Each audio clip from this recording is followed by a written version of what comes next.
Good morning, everybody, and welcome to another session on personal and social learning. Now, who can remember what we were talking about last week? Does anyone remember? Yes. Excellent. Feelings. Yes, we started talking about feelings. And remember how last week we talked about humans are made of three parts, yes, it's quite interesting. Body, soul, and spirit. And equally, we have intellect, we have a will, and we also have feelings. All right. That's not to say one is better than the other. That's not to say we should encourage one and discourage the other. Wise people always bring all these things together when they have to make decisions and when they tackle life and when they wrestle with things in life. People who succeed are the people who find a balance between thinking, will, and feelings. All right. So that's very important for you guys to take from last lesson, that feelings are just equally important as our will and our intellect. And we have to find a balance when we make decisions, when we do things, to actually bring in both our intelligence, our determination, our will, but also our feelings when we decide which way to go, what to do. I needed to fix that. All right. So today I want to focus on those feelings that we would categorize or we would call bad feelings. All right.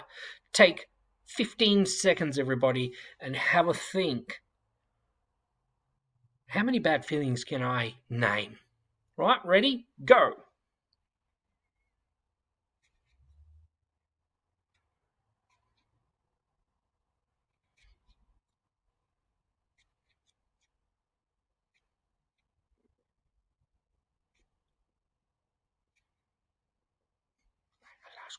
Anyway, all right.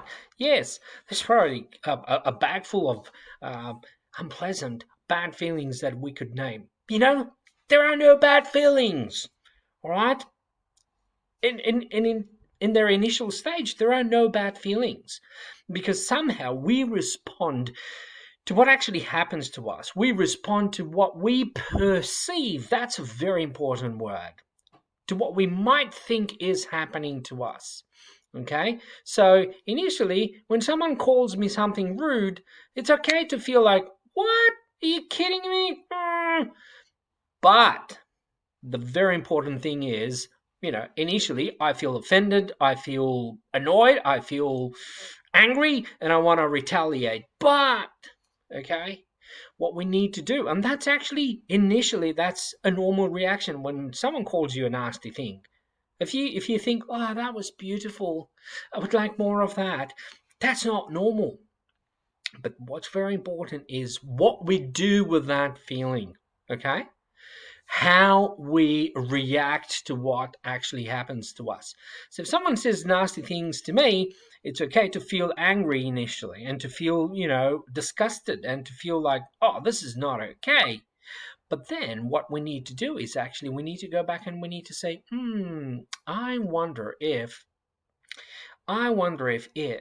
we can have, a way of reacting appropriately to that. Yes, I'm unhappy. Yes, I'm angry. Yes, but how can I react appropriately to that? So that's what I want you to wrestle with today. There are a few questions that I'm asking you there to think. So there are no good or bad feelings. Good things or bad things come out of how we deal with those feelings. Okay, so initially anger, when there is injustice, if I just sit around and feel nothing, then there is a problem with me. When I feel someone being robbed and I just go, oh, well, that's not my problem, that is actually not okay. I need to step in. I need to do something. Okay, so anger has its all purpose, has its all meaning. All right. So what I want you to do is actually to go through a list of feelings that I've put there for you. right? It's this list here, okay? Hope, anger, love, sadness, jealousy, pride, worries, fear, nervousness, boredom, loneliness, shame, embarrassment, and sympathy. And what I would like you to do is actually to answer first these 4 questions, and then what I would like you to do is to actually give these, choose 3 positive, what we would call positive, and 3 negative um, feelings out of this list. And can you actually look at them and say, how can both positive and negative feelings help or hinder us? Okay, it's not just like anger can lead us to actually, to wrong actions. Basically, you know, um, pride can lead you to wrong actions. And actually, the Bible says, we should take responsibility, and we should be actually um, um, enjoying what we do. We should actually celebrate the fact that we can do great things, okay? But at the same time, pride can lead in the wrong direction, okay? When you play that basketball game and you nail every single shot, it's good to feel good inside. It's good to feel proud of your abilities. But at the end of the game, if you don't shake hands with the team you've just won the game against, that is actually not good. That's not good. Pride, you know, having confidence and having, enjoying the fact that you're a good athlete actually can lead you to other things that, they're not nice in human relationships. All right. So what I would like you to consider these questions, right, and just give a quick answer. How can emotions help us to connect with others? Very interesting. I would love to have some answers from you posted on the forum. Why is it important not to ignore unpleasant feelings? All right. Why? Fear. That's probably one of the most important feelings for a human being because, until kids learn to stay away from the hot, stove, until little babies learn that maybe I should not play with a cat because it can scratch me, or the dog because it can bite me, they have no fear and they have no understanding of how to interact with an animal. They actually scratch them, they pull their fur, they do all sorts of silly things, and then the dogs and the cats will retaliate. But once there is that feeling of fear in there in the kids, and the best way to do that is actually to replace fear with respect and say, okay, there are good ways to interact with a dog or a cat or any other animal, and there are bad ways, okay? It's very important for kids to have that intrinsic feeling of, I need to be careful how I approach this. Okay? Embarrassment. I know we don't want to be embarrassed, but guess what? That's us telling ourselves, well, that wasn't the smartest or the nicest thing I could say. That was definitely not the smartest or the nicest thing I could say. So what I would like you to do now is I'm going to post the PDF in there as well.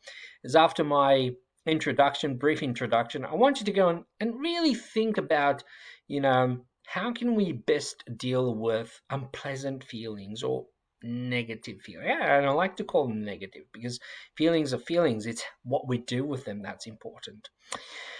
And the story goes that once, a long time ago, there was a very famous king.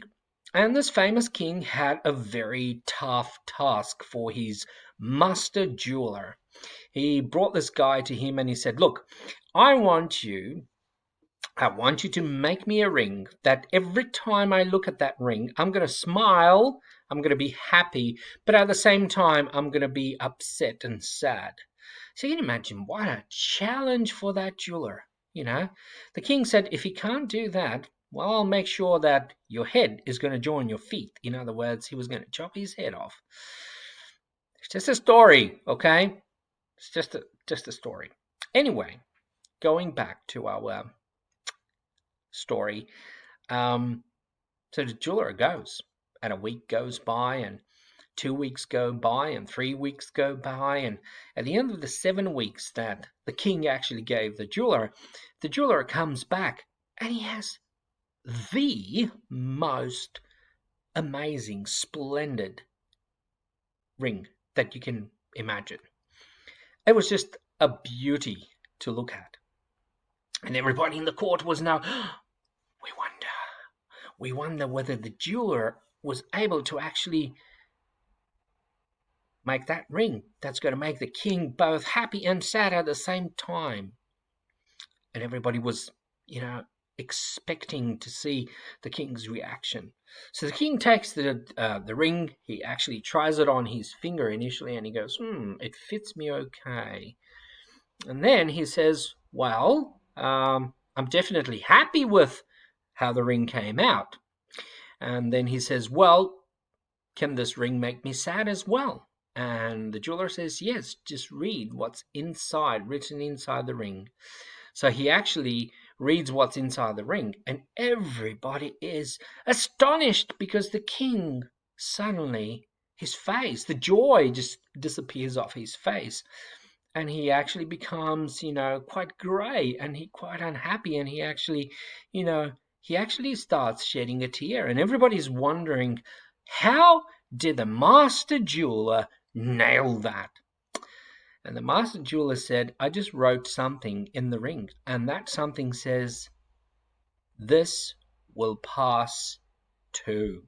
So when the king is happy and he looks at the ring, he will remember, happiness is not forever. This will pass too.